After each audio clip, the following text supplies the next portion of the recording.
They promise big weight loss, and they usually deliver. But the fine print can be easy to miss. This episode of The Mud breaks down what GLP-1 drugs really do, what people most often overlook, and how to think about them as part of your bigger health picture.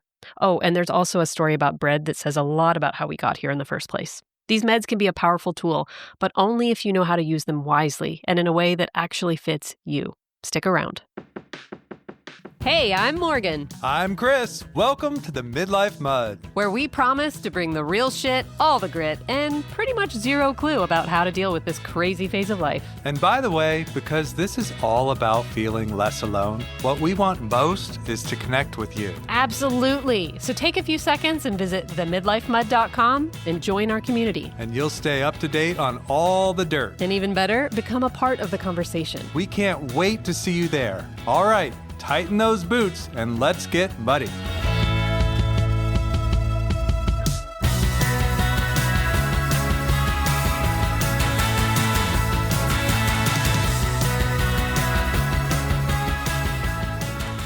I'm noticing more and more there are a lot of people taking these GLP-1 drugs. Oh, yeah. And it led me to look it up a little bit. The use of these drugs has exploded. There was one survey of 8,800 adults that was done this year that showed that 12% of those were taking these drugs. They're skyrocketing. Everybody knows what they are now. They do. And it's got me curious about what the science says about these drugs. Are they useful? Do they work? And how does it relate to where we are in midlife? And what healthy really means. Right. Because they've exploded, I wanted to know more about how they work. It always scares me when you want to know more. I really like to research and dig in. Oh God. I know this is where my left side brain really loves to take over. So GLP-1, what does that stand for? You have a hormone, a natural hormone in your body called glucagon-like peptide 1. GLP-1 is easier, right? So that's a normal hormone that everybody's body makes. And it helps you regulate your blood sugar because it impacts the amount of insulin that you have after you eat. It impacts how full you feel when you eat. And it also impacts how quickly your stomach empties. So these are all things that you can see for weight management that would certainly have an impact. And the whole reason that these drugs were even created, they were created back in 2010. So they've been around for a minute. They were created for type 2 diabetics to really help with blood sugar. The thing about these drugs, though, is that they work like the hormone, but they're stronger and they last longer than the natural hormone. So just science for dummies. I have this hormone in my gut. Yep. And the hormone tells me that I'm hungry. There's this little receptor that you have that these hormones will attach to on your cells. And they signal the cell, hey, it's time to release insulin. That's what these drugs do. They act exactly like that. They fill in and they sit on those receptors. That's how they influence what the cell does. Right. So when I eat, those receptors naturally get filled, right? Yes. Right. So what the drug does is it takes the hunger away. It'll signal the cell to release insulin. And insulin is another hormone in your body that regulates your blood sugar. We need insulin. And yes, it also impacts the signal that you get about feeling full. Right. So yeah, this basically is like, hey, let's just stop eating. You've had enough. Your body gets the signal, hey, you're good. You can stop. Right. So that's what this drug acts like. It tricks your brain into thinking, oh, you're good. You can stop. So back to what you were saying about type 2 diabetics, I could see where that's very helpful in a chronic disease process. Absolutely. Yeah. The fact that they developed these drugs and the fact that they have been using them for that purpose makes sense. That's what their first intended use was. Now, we've heard about them a lot more lately. I can't ignore the fact that COVID happened and we all got a lot more stagnant. Well, I think there was that. And I also think we had this element of a lot more time. Mm-hmm. And the two are just a really dangerous cocktail potentially. I'm letting myself go and I have a lot more time to think about it. Right. And to do it. I have a lot more time to devote to eating and to, Right. all of that stuff. Mhm. And so Wegovy was the first GLP-1 drug approved by the FDA for the purpose of chronic weight management. And that was in June of 21. So that was fairly recently. And just to be clear, it's a GLP-1 drug, so it works in the way we just talked about. Exactly. But that was the first time the FDA approved it for that use instead of just, oh, this is for type 2 diabetics managing blood sugar. That was the first one, and then others followed suit after that. But they basically were like, okay, this is for people who are overweight, meaning they have a BMI of 27 with some sort of weight-related condition like high blood pressure, or they're like on the verge of diabetes, or they have sleep apnea. And I had never heard of Wegovy back in 21, probably. Then comes Ozempic. Ozempic went viral. It went viral for off-label use of weight management in 22 and 23. They had a 1,200% growth curve between 2020 and 2023. That's how much it was overnight. I feel like we all of a sudden, everybody's like, oh, Ozempic this, Ozempic this. You go on TikTok, you go on all the social media, all the celebrities are taking Ozempic. So people started to know what these things were, at least in the context of weight management. That also had an effect on accessibility for people who really need it or who were really using it for their original intended use. So now they're running into shortages worldwide because everybody wants to take these things, or a lot of people. Right. And so there's a lot to consider here. There's a lot going on when we think about, is this about body image? Is this about, like, what is health? How do we define that? What's our mindset as we approach our health, especially in midlife? Yeah. There is such a thing as real chronic illness. And chronic illness gets so complicated, right? Because it's generally or often a combination of things. Mm-hmm. There is a genetic preset that some of us have towards certain diseases. Like in our family, hypertension is a thing. Right. And if you have that thing, it's going to be harder to kind of fight that, and you may need some medical help with it. That is very real. That's incredibly real. Now, at the same time, there's also things that I know that I can do to help myself. Mm-hmm. In terms of your lifestyle. Yeah, I can eat less salt. I can exercise regularly. I can eat less saturated fats. Like, those are things that I can do to influence the scale, but I might, at the end of the day, still need medical help. And that intersection is so fucking sloppy. I remember sitting several years ago in my primary care physician's office. I'm sitting there. I just weighed myself. I'm like, oh my God, I'm way too heavy. It's the middle of a work day. I'm stressed out from work, right? And I'm sitting there in my t-shirt, which was a large, and that was probably appropriate at the time I bought it multiple years before that. But now I feel like it's some sort of SEAL suit, and I'm sitting there, and my physician walks up, grabs a roll of my stomach. Your physician grabbed your belly? Yes. Wow, that's some bedside manner. I mean, not hard. And he said, "Are you exercising?" And first of all, that was just this huge shame trigger, right? I'm like, what the fuck? But he asked me, do you know how to lose weight? And I said, well, I think so. And he goes, just don't eat any bread. Like, that was the medical wisdom that I was imparted with. They had a semester course that taught them that in medical school. I mean, I was like, what? Really? So on one hand, but he had that script pad. That was a little bit before these drugs became popularized. But he would write me a script for things all day long. That's how they're trained to think of it. I know. Right. And thus is the slop in the intersection. And it bears mentioning, in particular, that midlife tends to be when that intersection happens for most people. You can get away with shit lifestyle-wise for a certain period of time, and usually it's when you hit this stage of life where it's like, oh, that's funny, you thought you could do that your whole life long. You know, right. This is when it starts to catch up to us. And so we've spent our whole lives up to this point living a certain way, and now it's not working anymore, and nobody really knows how to tell us, well, they do, but it is a complex situation. It is. Let's adjust your entire lifestyle. Right. That's a big ask. Let's just take a snapshot of midlife. Do we have to? This is interesting. Your basal metabolic rate decreases by 1% to 2% every decade after your 30s. Wow. Just because. just because life is cruel. And, the rate is so important because 1% to 2%, it starts in your 30s, though. But 1% to 2%, you're not going to notice that until somewhere around mid-40s. And you're like, fuck! Damn it! It's up to 10%. And that's not the only thing happening, right? Like, that's just a given on its own. Right.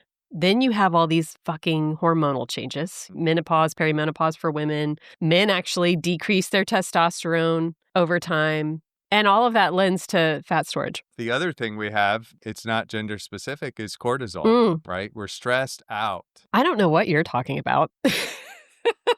Oh. You're stressed out, yes. Cortisol is the only thing running through my veins. There's no blood. It's just cortisol. And then you add on top of that you sleep like shit. A lot of us at this stage of life don't have the best sleep hygiene, sometimes to no fault of our own. It's just circumstantial. And then you have this also increased resistance to insulin. To dumb that down, that just means that your blood sugar isn't as regulated. Right. And why do we think that happens? Like there's a relationship to eating a lot of processed foods, or it's just the age-related process? That's a good question. And I don't know entirely the answer. My guess is that it's multifaceted. Yeah. And back to the genetics, I'm sure some of us are a little bit more genetically primed to develop that. 100%. Yes. So there you go. Pretty bleak picture. For us in midlife. And so I guess in mentioning that, I can absolutely see, I can understand, I can empathize how enticing these drugs are. Because holy hell, we need help. We need the kind of support to be able to get things back on track. Right. So my body's changing. I sleep like crap. I'm stressed. I probably use food to feel better a little bit sometimes. I know I have. Like fucking all the time. All the damn time. Yeah. And now I'm not even sure exactly how to fix it. You have a little, just don't eat bread. Oh, yeah, that's right. I'm sorry. I forgot my medical advice. Right. And suck my belly in when I go to an exam. Can we just talk about when people have their pictures taken? I have really started to zero in on this because I do it myself. You pay really close attention to the angle that you stand and you take this weird posture and you suck in your stomach. And what's really funny is in going back through the pictures, I can see some of my own, I call them, sorry, Taylor Swift, eras. Are you going on tour? I'm taking my physician with me. But the peak of my eras, all you can see is my face because I'm parked behind whoever I can find. Yes. So I could definitely see, with all of those forces at play, I'm feeling like my body's out of control, like things are not happening the way that I want them to. I want to feel healthier, look like I did 10 years ago. I'm not sure how to do it. And then the doctor says, I got an idea. Yeah. And it's not wrong. Mm-mm. It is a tool. Well, let's talk about that. What does the research say about these things? Let's just talk facts here for a minute. I mean, the research does support that they work. I've seen them work. Yeah. I can't tell people's blood sugar, but I can tell when people are losing weight. Yeah. So research says between 15 to 22% of body weight loss. That's almost a quarter of your weight. That's a lot. Right. But my question behind that is, how does that 15 to 22% feel? Right. And when you say weight loss, what does that weight consist of? Right. Is it all muscle? Is it all fat? What combination of the two is it? And how does it leave a person feeling? Because 15 to 22% doesn't tell me that. The other thing is these drugs have been shown to reduce the resistance to insulin, which is our blood sugar regulator. And this is kind of common sense, but it helps to reduce blood pressure and cholesterol levels. Well, and people don't talk about that a lot. Just losing weight does that. Yeah, they are a little bit enmeshed. Right. Then you're reducing your risk of heart attack, of stroke. And what that tells me is that people who are in that danger zone, type 2 diabetic, obese, knocking on the door of having some kind of terrible health event like a heart attack or a stroke, this is perfect for them. This is like intervention time, right? Because this is a way you can get results quickly and take yourself out of that risk category. And by the way, let's go back to cortisol for a second. I'm running in the red with all those things. That is fucking stressful. And it is a moment for some people, if you're really in the red on all those things, where it's action time. You got to do something. You got to do something fast. You got to do something. Yeah. Right. On top of that, anytime you're taking any kind of drug, weighing the risks versus the benefits. These things don't come without side effects, right? So what are some of those? So they report that 30 to 50% of people who take these experience at least nausea. Some of them have issues with constipation. Some of them even have vomiting and diarrhea. As you adjust to the drug, that tends to sort of subside over time. But then you also have low energy, headaches, dizziness, and also like you don't want to eat. So if your nutritional knowledge is don't eat bread, okay, then then there can be some nutritional concerns. I don't know if you've seen those little gummy vitamins called Groons. No. They're like a little pack of 8 little gummy bears that you take every day. All right. They've got like super greens in them, and it's supposed to fill in the gaps that people are missing, especially the people that are on GLP-1 drugs, because they don't want to eat. It takes away your desire to eat as much. So there can be some nutritional concerns, and no wonder you fucking feel like shit. Right. And these are side effects that happen for a large percentage of people that take these drugs. This is not 5% of people experience blah, blah, blah, blah, blah. And there is this interesting paradox here. So on one hand, if I'm not hungry, that could be good because it's going to help me control my caloric intake. But on the other hand, if I don't put the right fuel in my body, then in the long term, creating a shift where I have more actual working cells in my body, like lean muscle mass, is going to be nearly impossible to do. Let's just zero in on that for a second. If you're losing a bunch of weight, and it actually does show that you are also losing muscle mass, by the way. Now, percentage-wise, I don't know. I just want to be really fair about this because if I don't take any of these drugs and I lose weight, I'm going to lose probably, especially initially, I'm going to lose a mix of muscle and fat. Yeah. That's just the way bodies are designed to work. The thing about it is these drugs promote rapid weight loss. Your body is not designed for rapid weight loss. Let's just say you go on a hike, okay? Okay. Ooh, like in New Mexico? Right. And you leave the group to go to the bathroom and get distracted by a rainbow. And then you're lost, okay? And let's just say that unlike me, you're not found in the wilderness. So you spend like 2 or 3 weeks meandering through the woods by yourself, okay? Quick tag, just go back to level 2 fun. Right, go back to episode 1. Okay. So your body will experience rapid weight loss because it has to survive. And it's going to use anything that it can for energy, including eating away at your muscle. It'll eat away at fat, and then it'll eat away at muscle. So do we have a definition? Like how many pounds a week are we talking? A pound a week is healthy. If you have a lot to lose, if you are obese, it may be more than that, and it could still be considered healthy. How quickly are these people losing? It's a lot faster than the 1 pound. Right. And so your body thinks, oh, we're not eating. We're in emergency mode. So here's what I'm going to do for my energy stores. I'm going to tap into whatever I can. And so you are losing, yes, you're losing fat. And slow down the metabolism.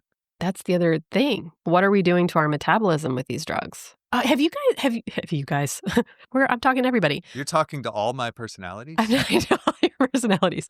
Have you watched that, was it on Netflix, The Biggest Loser thing? No, I Oh my gosh. There's some sort of emotional, like when I look at that, I can't bring myself to watch it. It's fascinating. It's really fascinating. And if you ever want to, I can't believe that show was ever, is it still on? I don't even know.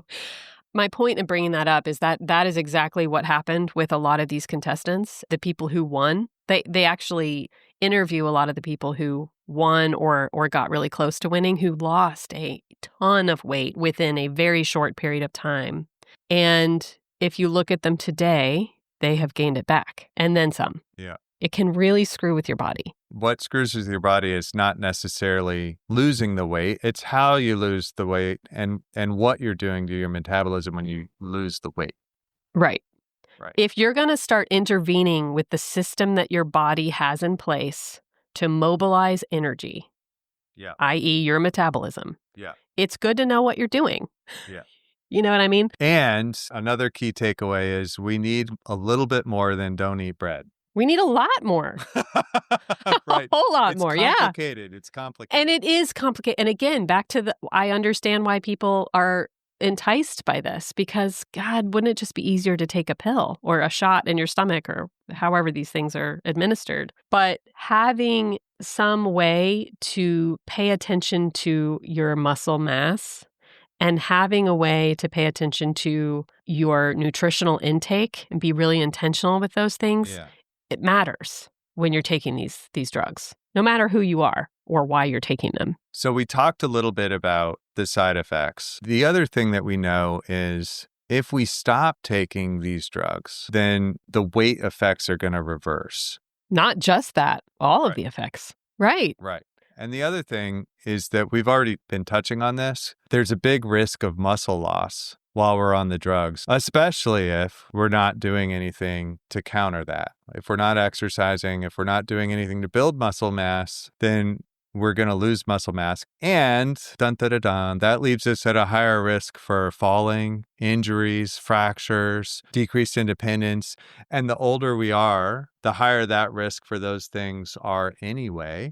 Right. Let's look at it from an aging perspective. That's the way that we're headed. You know, you hear about those people who fall and they break a hip when they're in their 70s. And that's kind of like, oh, that's when you start going, oh, I hope they can recover from that.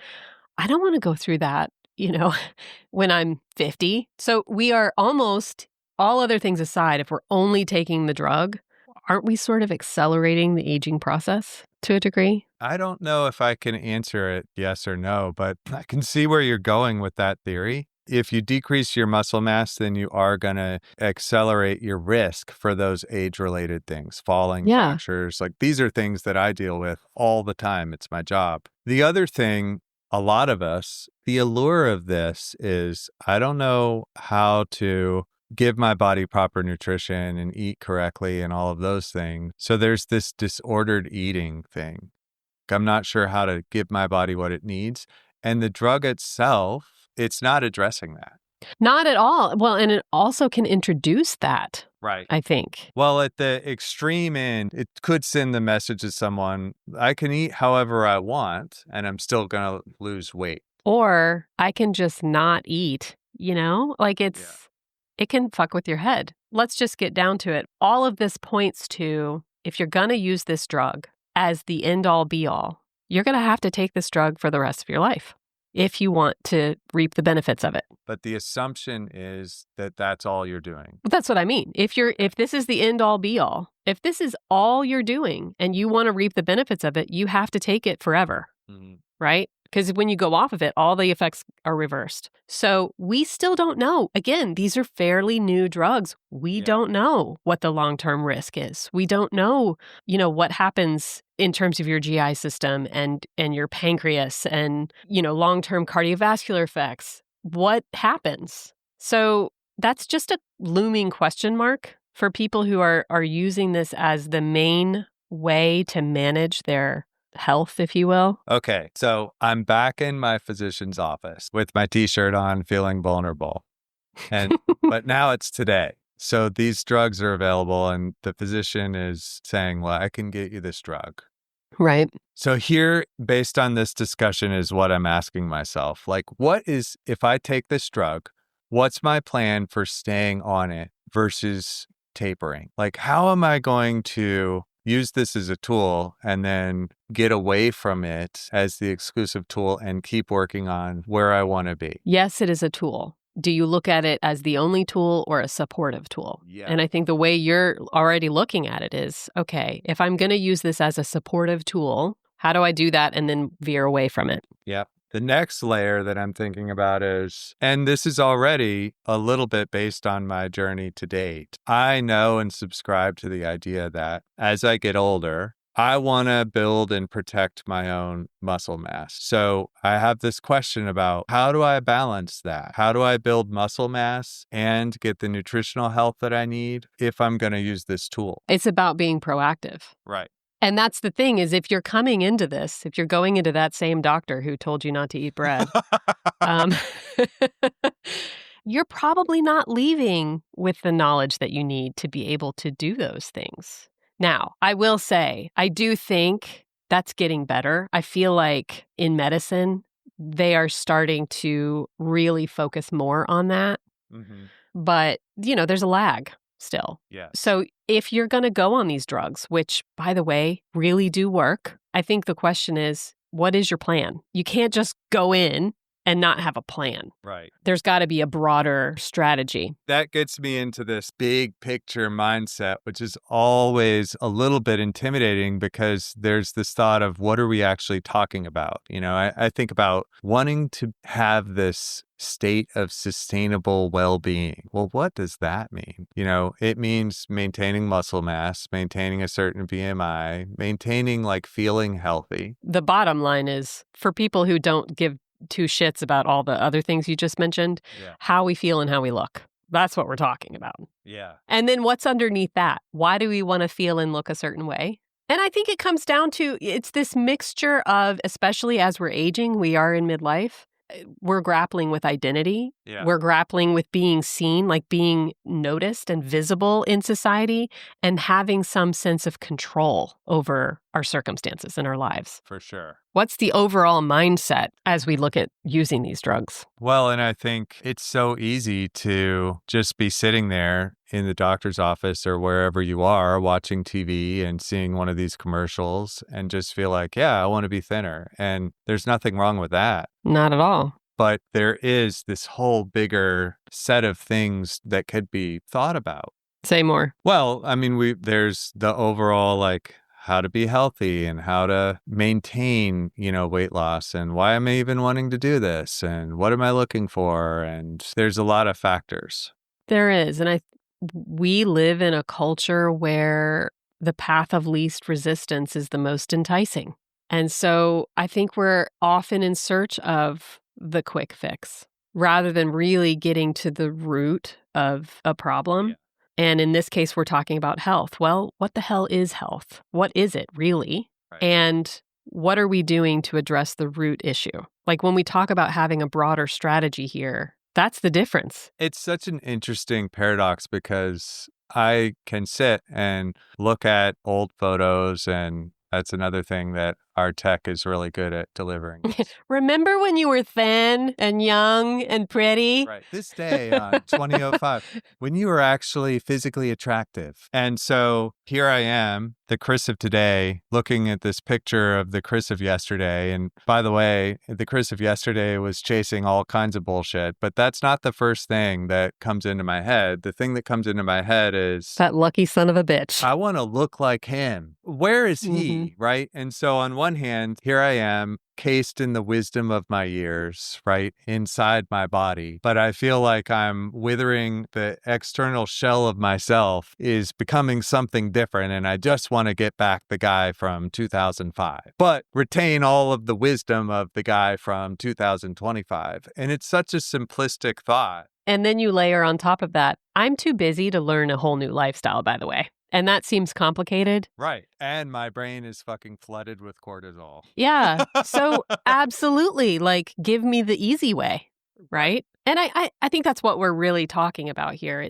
These drugs, I'm glad they exist. Yes. I think there's a time and there's a place. Advances in medicine like this are really important. They are. On top of that, there are things that we need to be thinking about in conjunction with taking them. That's all we're saying. We're not saying don't do it. Well, the takeaway for me, it's how do you frame this? Yeah. And if I frame this as a powerful tool that can help me in my bigger journey to become more healthy, maintain better health, decrease my risk of all of these chronic disease problems as I get older, then that's, I think, a healthy way to look at it based on this discussion. But if I am just looking at it as an easy button, there's a lot higher risk. If you're not thinking about the bigger picture and you're not really thinking about what it is you're after, then you could be putting yourself in a situation where you're not really addressing the main issue. Right. And you have to stay on these drugs that were a little bit question mark about what's the long-term effect. All of that to say, in my opinion, it should be part of a bigger strategy. It should be part of a lifestyle shift versus I'm just going to use this as the end-all be-all solution. Yeah, I have a hard time saying should be or whatever. I think that's such a personal choice, but for me, that makes the most sense. To make a meaningful, lasting change in my own life, I gotta look at the big picture. What we'll do is leave you with some questions. Because chances are either you've tried this drug, you're on this drug, or you know people in your life who have been on these drugs or taking these drugs. So one is there a broader strategy here? And dovetailing with that question a little bit is, what are the categories that are in that broader strategy? Do I just want to lose weight? Right. What's the real motivation? What is your definition of success in terms of your health and your weight? What's the goal? And then how are we measuring progress? Is it just weight? Are we treating weight and health as the same thing? Health is like a bigger thing and weight falls under it, right? Yeah. The other thing is sustainability, right? Whatever it is that I'm embarking on, whether that includes the use of a GLP-1 drug or it doesn't, in an effort to help myself be healthier. How am I going to do that long term? How am I going to stay on that track? I'm curious of our listeners who's tried these drugs, what your all's thoughts are on them. Yeah, it's a fascinating development and it's a really powerful tool and it's really cool that it's available to us. But I think of it as another one of those things where it's a biotechnology. It's like ChatGPT. We're like just trying to scramble to keep up and figure out how to use it correctly. Yeah. Or we're just diving in blindly. Yes. Because we can, and it's enticing and alluring. And right. So it's a little bit like, hold on, pause for just a second. Let's talk about it. So I'm curious from your all's perspective, what your thoughts are and what your experience has been, if you have one. I think that's it for today. That's enough. That was a good conversation. It's an interesting topic to me. It is. Yeah. My left brain feels very satisfied today. You scare me when you research it, but I think I kept up. Oh yeah. All right. We'll see you next time. In the mud.